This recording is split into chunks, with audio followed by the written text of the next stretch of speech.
ನಮೋ ಭಗವತೆ ವಾಸುದೇವಾಯ. ಓಂ ನಮೋ ಭಗವತೆ ವಾಸುದೇವಾಯ. ಓಂ ನಮೋ ಭಗವತೆ ವಾಸುದೇವಾಯ. ಹರೇ ಕೃಷ್ಣ. ಎಲ್ರಿಗೂ ಆತ್ಮೀಯ ಸ್ವಾಗತ. ಭಗವದ್ಗೀತಾ ಯಥಾರೂಪ ಅಧ್ಯಾಯ 9 ಶ್ಲೋಕ 26 ಮುಂದುವರಿದ ಭಾಗ, ಪುಟ ಸಂಖ್ಯೆ 454. ತಾನೊಬ್ಬನೇ ಭೋಕ್ತಾರ, ಅನಾದಿ ಪ್ರಭು ಮತ್ತು ಎಲ್ಲ ಯಜ್ಞಗಳ ನಿಜವಾದ ಗುರಿ ಎಂದು ಶ್ರೀಕೃಷ್ಣನು ತೋರಿಸಿಕೊಟ್ಟಿದ್ದಾನೆ. ಅನಂತರ ಇಲ್ಲಿ ತಾನು ಎಂತಹ ಕಾಣಿಕೆಗಳನ್ನು ಬಯಸುತ್ತೇನೆ ಎಂದು ಹೇಳುತ್ತಾನೆ. ಪರಿಶುದ್ಧನಾಗಿ ಬದುಕಿನ ಪರಮ ಗುರಿಯಾದ ಭಗವಂತನ ಪ್ರೇಮಪೂರ್ವಕ ದಿವ್ಯ ಸೇವೆಯನ್ನು ಸಾಧಿಸಲು, ಪರಮಪ್ರಭುವಿನ ಭಕ್ತಿ ಸೇವೆಯಲ್ಲಿ ನಿರತನಾಗಲು ಬಯಸುವವನು ಪ್ರಭುವು ತನ್ನಿಂದ ಏನನ್ನು ಅಪೇಕ್ಷಿಸುತ್ತಾನೆ ಎಂದು ಕಂಡುಕೊಳ್ಳಬೇಕು. ಕೃಷ್ಣನನ್ನು ಪ್ರೀತಿಸುವವನು ಅವನಿಗೆ ಏನು ಬೇಕಾದರೂ ಕೊಡುತ್ತಾನೆ ಮತ್ತು ಅಪೇಕ್ಷಣೀಯವಲ್ಲದ ಅಥವಾ ಕೃಷ್ಣನು ಕೇಳಿರದ ಏನನ್ನೇ ಆಗಲಿ ಅರ್ಪಿಸುವುದಿಲ್ಲ. ಆದುದರಿಂದ ಕೃಷ್ಣನಿಗೆ ಮಾಂಸವನ್ನು, ಮೀನನ್ನು, ಮೊಟ್ಟೆಗಳನ್ನು ಅರ್ಪಿಸಬಾರದು. ಅವನಿಗೆ ಇಂಥ ಕಾಣಿಕೆಗಳು ಬೇಕಾಗಿದ್ದರೆ ಅವನು ಹಾಗೆ ಹೇಳುತ್ತಿದ್ದಾನೆ. ಅದರ ಬದಲು ಆತನು ಸ್ಪಷ್ಟವಾಗಿ ಒಂದು ಎಲೆ, ಹಣ್ಣು, ಹೂವು ಮತ್ತು ನೀರನ್ನು ಅರ್ಪಿಸಬೇಕೆಂದು ಹೇಳುತ್ತಾನೆ. ಈ ನೈವೇದ್ಯವನ್ನು ಕುರಿತು ನಾನು ಅದನ್ನು ಸ್ವೀಕರಿಸುತ್ತೇನೆ ಎಂದು ಹೇಳುತ್ತಾನೆ. ಆದುದರಿಂದ ಆತನು ಮಾಂಸ, ಮೀನು ಮತ್ತು ಮೊಟ್ಟೆಗಳನ್ನು ಸ್ವೀಕರಿಸುವುದಿಲ್ಲ ಎಂದು ನಾವು ತಿಳಿದುಕೊಳ್ಳಬೇಕು. ಮನುಷ್ಯರಿಗೆ ಯೋಗ್ಯವಾದ ಆಹಾರಗಳೆಂದರೆ ತರಕಾರಿಗಳು, ಧಾನ್ಯಗಳು, ಹಣ್ಣುಗಳು, ಹಾಲು ಮತ್ತು ನೀರು. ಶ್ರೀಕೃಷ್ಣನೇ ಹೀಗೆಂದು ವಿಧಿಸಿದ್ದಾನೆ. ಇವನ್ನು ಬಿಟ್ಟು ನಾವು ಏನನ್ನು ತಿನ್ನುತ್ತೇವೆಯೋ ಅದನ್ನೆಲ್ಲ ಕೃಷ್ಣನಿಗೆ ನೈವೇದ್ಯ ಮಾಡಲಾಗದು, ಏಕೆಂದರೆ ಆತನು ಅದನ್ನು ಸ್ವೀಕರಿಸುವುದಿಲ್ಲ. ಆದುದರಿಂದ ನಾವು ಇಂತಹ ಆಹಾರಗಳನ್ನು ನೈವೇದ್ಯ ಮಾಡಿದರೆ ಪ್ರೀತಿಪೂರ್ವಕ ಭಕ್ತಿಯ ಮಟ್ಟದಲ್ಲಿ ನಡೆದುಕೊಂಡಂತಾಗುವುದಿಲ್ಲ. ಕೃಷ್ಣ ಭಾವಾರ್ಥ ಇನ್ನೂ ಇದೆ, ಆದರೆ ಇಲ್ಲಿ ಕೊಟ್ಟಿರ್ತಕ್ಕಂಥ ವಿಷಯ ಚರ್ಚೆಗೆ ಭಾಳ ವಿಷಯ ಇರೋದ್ರಿಂದ ಈ ಭಾಗದಲ್ಲಿ ಪ್ರಭುಪಾದರು ತಾನೊಬ್ಬನೇ ಭೋಕ್ತಾರ, ಅನಾದಿ ಪ್ರಭು ಮತ್ತು ಎಲ್ಲ ಯಜ್ಞಗಳ ನಿಜವಾದ ಗುರಿ ಅಂತ ಕೃಷ್ಣ ಹೇಳಿದ್ದನ್ನು ಮತ್ತೆ ನಮಗೆ ರಿಪೀಟ್ ಮಾಡ್ತಾ ಇದ್ದಾರೆ. ಅಂದರೆ ಮತ್ತೊಮ್ಮೆ ನಮಗೆ ಪುನರ್ಸ್ಥಾಪನೆ ಅನ್ನೋ ರೀತಿಯಲ್ಲಿ ಕೃಷ್ಣನನ್ನು ಎಲ್ಲ ಯಜ್ಞಗಳ ಯಜ್ಞಪತಿ ಅನ್ನೋದನ್ನು ನಮಗೆ ತಿಳಿಸ್ತಾ ಇದ್ದಾರೆ. ಯಾಕಂದರೆ ಈ ಕಲಿಯುಗದಲ್ಲಿ ಒಂದು ಸಾರಿ ಹೇಳಿದ್ರೆ ನಾವು ಮರ್ತೋಗ್ತೀವಿ ಕೇಳ್ಬಿಟ್ಟು. ಒಂದಲ್ಲ ಎರಡಲ್ಲ ಮೂರು ಸಾರಿ ನಮಗೆ ಹೇಳಿದಾಗ ಅಥವಾ ಆ ವಿಷಯನ ಕೇಳಿದಾಗ ನಮಗೆ ಜ್ಞಾಪಕದಲ್ಲಿ ಉಳ್ಕೊಳ್ಳೋ ಚಾನ್ಸಸ್ ಜಾಸ್ತಿ ಇರತ್ತೆ ಅನ್ನೋ ಒಂದು ಕಾರಣಕ್ಕೆ ಆಚಾರ್ಯರು, ಅದರಲ್ಲೂ ಭಗವಂತನ ಶುದ್ಧ ಭಕ್ತರು ಯಾತಕ್ಕೆ ಒಂದು ಮಾತನ್ನು 2-3 ಸಾರಿ ಹೇಳ್ತಾ ಇದ್ದಾರೆ ಅನ್ನೋದನ್ನು ನಾವು ನೋಡೋದಾದರೆ ನಮ್ಮ ಜ್ಞಾಪಕ ಶಕ್ತಿ ತುಂಬ ಕಡಿಮೆ. ಅದರಲ್ಲೂ ಈ ಕಲಿಯುಗದಲ್ಲಿ ವಾಸ ಮಾಡ್ತಕ್ಕಂಥ ನಾವು ಏನಾದರೂ ಕೇಳಿದಾಗ, ಏನಾದರೂ ನೋಡಿದಾಗ ಆದಷ್ಟು ಬೇಗ ಅದನ್ನು ಮರ್ತು ಬಿಡ್ತೀವಿ.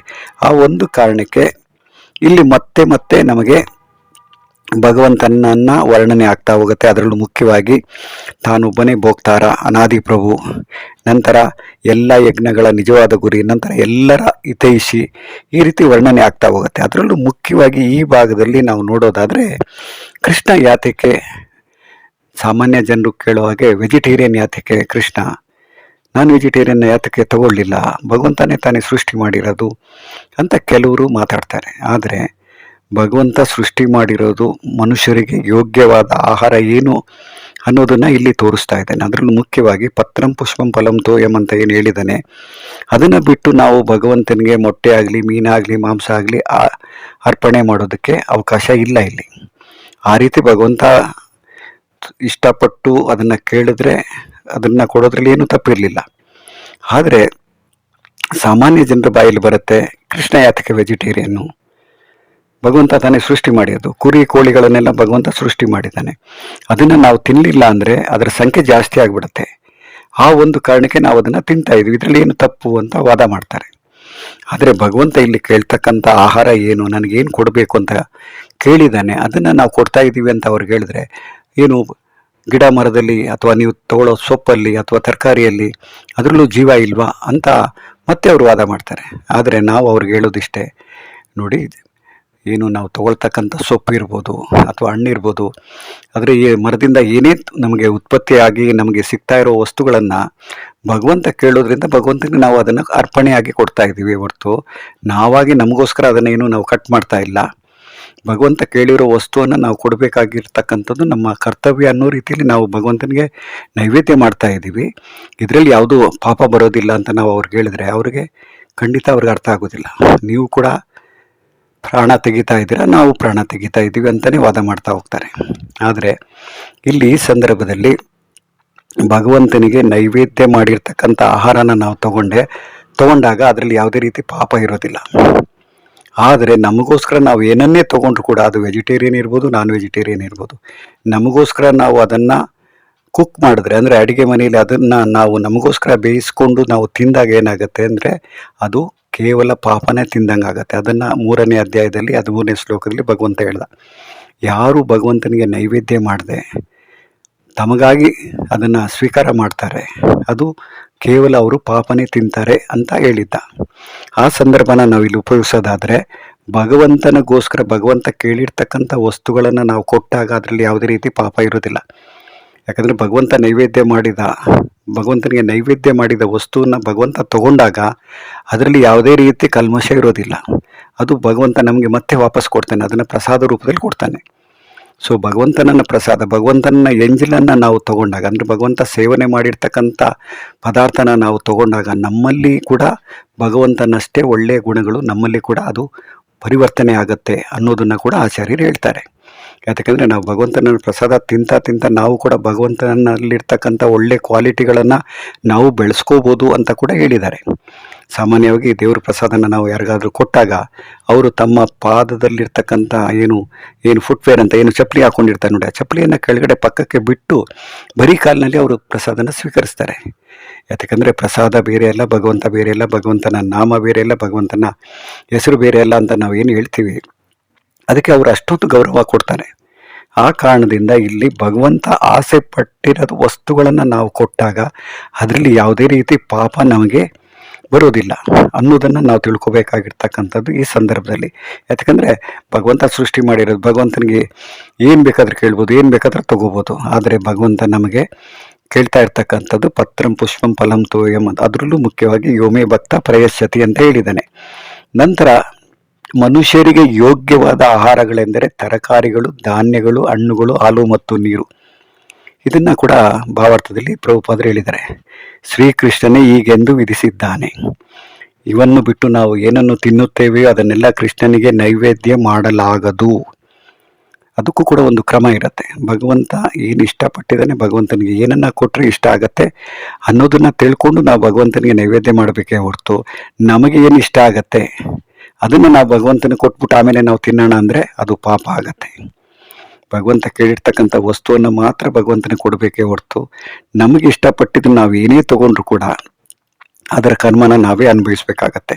ಅದನ್ನು ಮುಖ್ಯವಾಗಿ ನಾವು ನೋಡೋದಾದರೆ ಭಗವಂತನಿಗೆ ನೈವೇದ್ಯ ಮಾಡಿರ್ತಕ್ಕಂಥ ವಸ್ತುವಿಂದ ನಮ್ಮಲ್ಲಿ ಆಗ್ತಕ್ಕಂಥ ಬದಲಾವಣೆಗಳನ್ನು ನಾವು ನೋಡ್ಬೋದು. ತಿರುಪತಿಗೆ ಹೋಗ್ಬಿಟ್ಟು ಬಂದಿದ್ದೀವಿ ಅಂತ ಯಾರಾದರೂ ಹೇಳಿದ್ರೆ ಇಲ್ಲಿ ಪ್ರಸಾದ ಕೊಡಿ, ಲಡ್ಡು ಕೊಡಿ ಅಂತ ಕೇಳ್ತಾರೆ. ಯಾಕಂದರೆ ಬಾಲಾಜಿ ಪ್ರಸಾದ ಎಷ್ಟು ಪ್ರಸಿದ್ಧವಾಗಿದೆ ಅಂದರೆ ಇಡೀ ಭಾರತ ಅಲ್ಲ, ಹೊರದೇಶದಿಂದ ಬರ್ತಕ್ಕಂಥ ಜನ ಎಲ್ಲ ಬಾಲಾಜಿನ ದರ್ಶನ ಮಾಡೋಕ್ಕೆ ಹೋಗ್ತಾರೆ. ನಂತರ ಎಲ್ಲರ ಬಾಯಲ್ಲಿ ಬರೋದು ಲಡ್ಡು ಎಲ್ಲಿ ಅಂದರೆ ಆ ಲಡ್ಡು ತಿಂದಾಗ ಎಷ್ಟು ಆನಂದ ಆಗತ್ತೆ ಅಂದರೆ ಆ ಆನಂದನ ನಾವು ವರ್ಣನೆ ಮಾಡೋಕ್ಕಾಗೋದಿಲ್ಲ. ಅದೇ ರೀತಿ ಯಾವುದೇ ದೇವಸ್ಥಾನಕ್ಕೆ ಹೋದಾಗಲೂ ಕೂಡ ನಾವು ಮೇಲ್ಕೋಟೆಗೆ ಹೋಗ್ಬೋದು, ಅಲ್ಲಿ ಪುಳಿಯೋಗರೆನ ನಾವು ತೊಗೊಂಡಾಗ ಮೇಲ್ಕೋಟೆ ಚೆಲುವನಾರಾಯಣ ಸ್ವಾಮಿ ದರ್ಶನ ಮಾಡಿಕೊಂಡು ಹೊರಗಡೆ ಬಂದಾಗ ದೇವಸ್ಥಾನದಲ್ಲಿ ಪ್ರಸಾದ ಪುಳಿಯೋಗರೆ ಕೊಟ್ಟಾಗ ಎಷ್ಟು ಸಂತೋಷ ಆಗುತ್ತೆ. ಅದೇ ನಾವು ಹೋಟ್ಲಲ್ಲಿ ಎಷ್ಟೇ ದುಡ್ಡು ಕೊಟ್ಟು ನಾವು ತೊಗೊಂಡ್ರು ಕೂಡ ಅದಕ್ಕೆ ಸರಿಸಮಾನ ಆಗೋದಿಲ್ಲ. ಯಾಕಂದರೆ ಅದು ಪ್ರಸಾದ, ಇದು ಕೇವಲ ಭೋಗ ಆಗಿರುತ್ತೆ. ಈ ವ್ಯತ್ಯಾಸನ ನಾವು ನೋಡ್ತಾ ಹೋದರೆ ನಾವು ಕೂಡ ಮನೆಯಲ್ಲಿ ನಾವು ಏನನ್ನ ಸಿದ್ಧ ಮಾಡ್ತೀವಿ, ಭಗವಂತನಿಗೆ ಅದು ನೈವೇದ್ಯ ಮಾಡಿ ನಂತರ ಅದನ್ನು ಸ್ವೀಕರಿಸಿದಾಗ ಅದರಲ್ಲಿರ್ತಕ್ಕಂಥ ಆನಂದನೇ ಬೇರೆ ಇರುತ್ತೆ. ಅದು ಭಕ್ತರಿಗೆ ಅನುಭವ ಆಗಿರುತ್ತೆ. ನಂತರ ದೇವಸ್ಥಾನದಲ್ಲಿ ಯಾರೇ ದೇವಸ್ಥಾನಕ್ಕೆ ಹೋದರೂ ಕೂಡ ಅಲ್ಲಿ ಕೊಡ್ತಕ್ಕಂಥ ಪ್ರಸಾದನ ಅವರು ಸ್ವೀಕರಿಸಿದಾಗ ಅವರಲ್ಲಾಗೋ ಬದಲಾವಣೆ, ಅವರಲ್ಲಾಗೋ ಸಂತೋಷ ಅದನ್ನು ಹೇಳೋಕ್ಕಾಗೋದಿಲ್ಲ. ಆ ರೀತಿ ಇರುವಾಗ ನಮಗೆ ಇಲ್ಲಿ ಭಗವಂತ ಹೇಳಿರ್ತಕ್ಕಂಥ ವಿಷಯನ, ಭಗವಂತ ಕೇಳಿರ್ತಕ್ಕಂಥ ವಸ್ತುವನ್ನು ಕೊಡೋದಷ್ಟೇ ನಮ್ಮ ಕರ್ತವ್ಯ ಆಗಬೇಕು. ನಂತರ ಭಗವಂತ ಕೇಳದೇ ಇರೋದನ್ನು ನಾವು ಬಲವಂತವಾಗಿ ಕೊಡೋಕ್ಕೆ ನಮಗೆ ಅಧಿಕಾರ ಇಲ್ಲ. ಅನ್ನೋದನ್ನು ಹೇಳ್ತಾ ಈ ಸಂದರ್ಭದಲ್ಲಿ ಇಲ್ಲಿಗೆ ನಾನು ಈ ಭಾಗನ ಭಾವಾರ್ಥನ ಮುಕ್ತಾಯ ಮಾಡ್ತೀನಿ. ನಂತರ ಮುಂದಿನ ಭಾಗನ ನಾಳೆ ಮತ್ತೆ ನೋಡೋಣ. ಹರೇ ಕೃಷ್ಣ.